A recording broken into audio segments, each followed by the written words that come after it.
They didn't just steal land, they stole language, rhythm, memory, divinity, just to name a few, but what was taken most definitely can be reclaimed.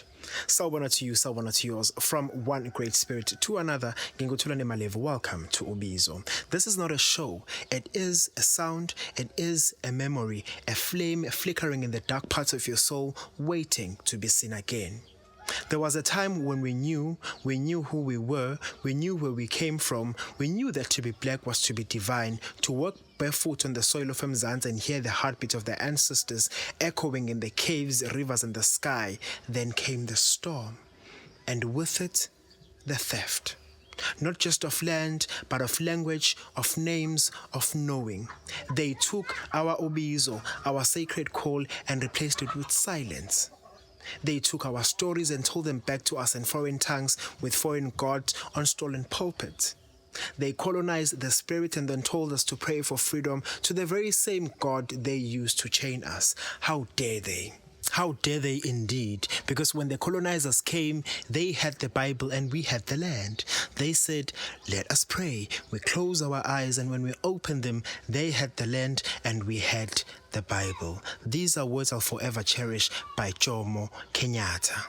What was taken wasn't just taken, it was weaponized. They didn't just remove our tongues, they made us ashamed of them. They didn't just rewrite our history, they made us believe that it never existed to begin with. They dressed us in suits and stripped us of skins soaked in sacred rites. They cut our hair, renamed our kings and buried our gods beneath cathedrals built on blood. They did not erase us, they edited us, they censored us.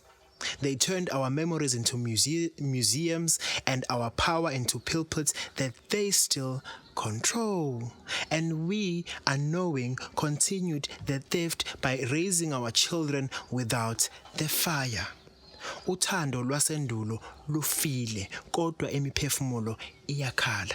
What do I mean? That ancient love is dead, but the souls are still weeping. Let me tell you something real true. Real quick. Amnesia was the final blow. They convinced us that the calling was a curse, that to dream in isiZulu, isiXhosa, Swati, Pedi, Tswana was backward. That ancestors were demons, that being African meant being less. And so we slept. We slept for centuries, but even in the dark, even in change, the flame survived. In our food, in our drum beat, in our mourning songs and naming ceremonies, in the way we bury the dead and greet the living, spirits cannot be colonized. It can only be forgotten.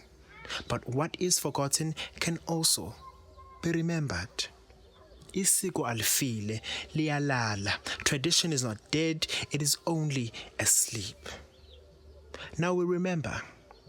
We are the children of those who refuse to die in silence. We are the walking memory of what was stolen. We are not begging for scraps of identity. We are taking the throne back, the language reclaimed, the rhythm reborn, the truth no longer hidden. We are no longer waiting to be free. We are freeing ourselves, and in doing so, we are writing a new scripture. Blackness is not lack, it is origin. You are not cursed, you are chosen. You are not broken, you are beginning again.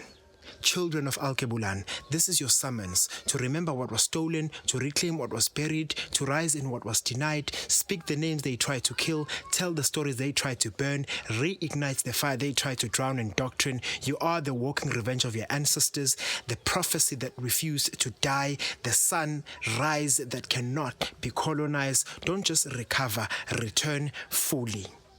Until next time, okuhle, umusa, kanye nokukhanya ekuhambeni kwakho. Light, blessings, and mercy upon your journey.